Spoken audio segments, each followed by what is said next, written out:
ሰላም ጤና ይስጥልን የአድማስ ዩቲዩብ ቻናል ተከታታዮች እንደምን አላችሁ? ይህ አድማስ ዩቲዩብ ቻናል ነው። በዚህ ቻናል አማርኛ፣ እንግሊዘኛ፣ ሂሳብና ሌሎችንም ትምህርቶች እያስተማርን እንገኛለን። ስለሆነም በግል በኦንላይን ተመዝግባችሁ መማር የምትፈልጉ በሙሉ ከታች ባስቀመጥነው ስልክ ቁጥር በመደወል በኢሞ፣ በቴሌግራም፣ በዋትስአፕ ወይም በተለያዩ የሶሻል ሚዲያ አማራጮች በመደወል ተመዝግባችሁ መማር የምትችሉ መሆኑን እናሳውቃለን። ስለዚህ ለዛሬ የምንማማረው ሁለት ሆሄያት ያላቸውን የአማርኛ ቃላቶችን ማንበብ ይሆናል ማለት ነው። ስለዚህ በደንብ ተከታተሉ። ስለዚህ መጀመሪያ ላይ የምናየው እችኛዋን ይሆናል ማለት ነው። ስለዚህ እዚህ ጋር እንደምናየው ምንድነው እነዚህ በሙሉ ሁለት ሆሄያት ወይም ደግሞ ሁለት ፊደል የአማርኛ ቃላት ናቸው። ስለዚህ እነዚህ ሁለት ፊደሎች አንድ ላይ ተገናኝተው ቃልን ይሰጣሉ፣ ትርጉም ያለውን ቃል ይሰጣሉ። ስለዚህ እነዚህን እንዴት እንደምናነብ የምንማማር ይሆናል ማለት ነው። ስለዚህ መጀመሪያ ላይ በቀይ የተከበበው እንደሚታየው መጀመሪያ ላይ ምንድነው የሚለው ምን አለ? መ አለ። ከዛ መጣ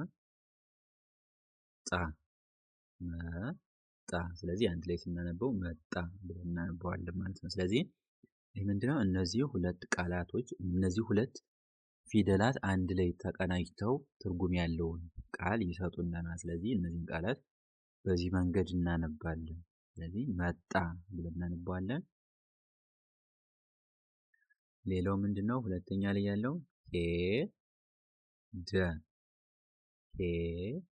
ሄደ። ስለዚህ ሄ የምንለው ምንድነው? ከሀ ዘሮች ውስጥ ወይ ደግሞ ከሀ የዘር ሀረግ ውስጥ ስንተኛው ነው ማለት ነው? አራተኛው ሲደመር ከደ የዘሮች ውስጥ ደግሞ የዘር ሀረጎች ውስጥ የመጀመሪያው ሁለቱ አንድ ላይ ሲሆኑ ምን ይሰጡናል ማለት ነው? ሄደ የሚለውን ቃል ይሰጡናል። ስለዚህ ሄደ ብለን እናነባዋለን። እሺ፣ በመቀጠል ኔ። ስለዚህ ስድስተኛው የአዘር ወይም ደግሞ የዘር ሀረግ አለ። ከዛ ምን አለ?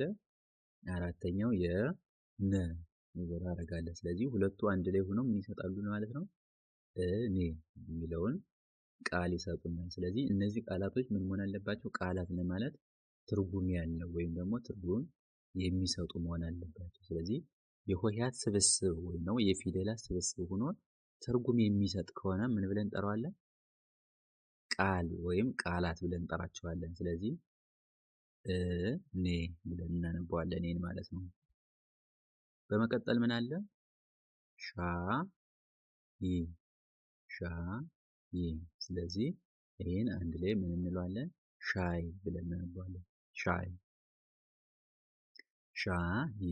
አንድ ላይ ሲሆን ሻይ ብለን እናነባዋለን ማለት ነው። ሌላው የት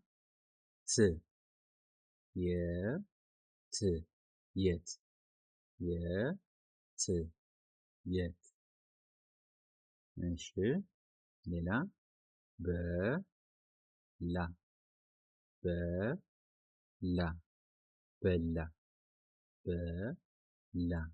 በላ።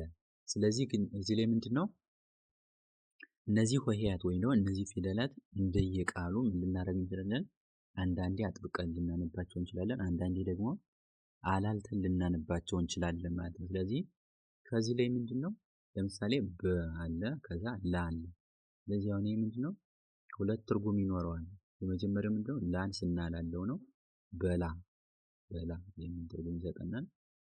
ሌላው ደግሞ ላን ስናጠምቀው በላ ወይም ተመገበ የሚለውን ትርጉም ይሰጠናል። ስለዚህ በሁለት መንገድ እናነባለን። እንደየአገባቡ ምን ልናደርግ እንችላለን? ሲጠብቁና ሲላሉ የተለያየ ትርጉም የሚሰጡ የተለያዩ ቃላቶች ይኖራሉ ማለት ነው። ከዚህ በመቀጠል ምን አለ?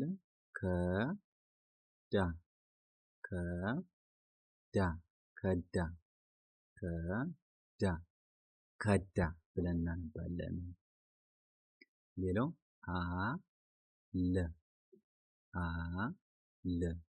አለ አለ። አሁንም ከዚህ ላይ ምን አለ ማለት ነው? የሚላላ ሲላላና ሲጠብቅ የተለያየ ትርጉም ይሰጠናል። ስለዚህ ለን ምን እናደርጋለን? አንዴ አጥብቀን ስናነበው፣ አንዴ ደግሞ አላልተን ስናነበው ሁለት ትርጉም ይሰጠናል። ስለዚህ ስናላለው ምንድን ነው የሚሆነው? አለ ይሆናል። አለ የሚል ትርጉም ይሰጠናል። አለ ስናጠብቀው ደግሞ አለ አለ የሚለውን ትርጉም ይሰጠናል ማለት ነው። ሌላው ጠ ጣ። ስለዚህ እነዚህ ሆሄያት ምንድን ናቸው? የመጀመሪያው የጠ የዘር ሐረግ እና አራተኛው የጠ የዘር ሐረግ አንድ ላይ በሚሆኑበት ሰዓት ምን አይነት ትርጉም ይሰጠናል ማለት ነው? ምን ብለን እናነባለን? ጠጣ ብለን እናነባለን። ጠጣ ብለን እናነባለን ማለት ነው። ሌላው ላከ ላከ ላከ ብለን እናነባለን። ሌላ ምን አለ? ሞተ ሞተ ሞተ። ሰማ ሰማ ሰማ። ፈራ ፈራ ፈራ ፈራ። ዳነ ዳነ ዳነ። ወጣ ወጣ ወጣ። ሌላ ገና ገና ገና። አሁንም እዚህ ላይ ምን ልናደርግ እንችላለን? እናን ምን ልናደርገው እንችላለን? ልናላለው እንችላለን። ስለዚህ ስናላለውና ስናጠብቀው ምን ይሰጠናል? ሁለት የተለያዩ ትርጉም ይሰጠናል። ስለዚህ በምናላለበት ሰዓት ምን ይሰጠናል? ገና የሚል ትርጉም ይሰጠናል። ገና ገና ብለን እናነባዋለን። በምናጠብቀው ሰዓት ደግሞ ምን ይሰጠናል ማለት ነው? ገና ገና የሚል ሁለት የተለያዩ ትርጉም ይሰጠናል። ስለዚህ እንደየአገባቡ ወይ እናጠብቀዋለን ወይም ደግሞ እናላለዋለን ማለት ነው። ከዚህ በመቀጠል ምን አለ? ሸጠ ሸጠ ሸጠ። ቀማ ቀማ ቀማ። ጸና ጸና ጸና። ዞረ ዞረ ዞረ።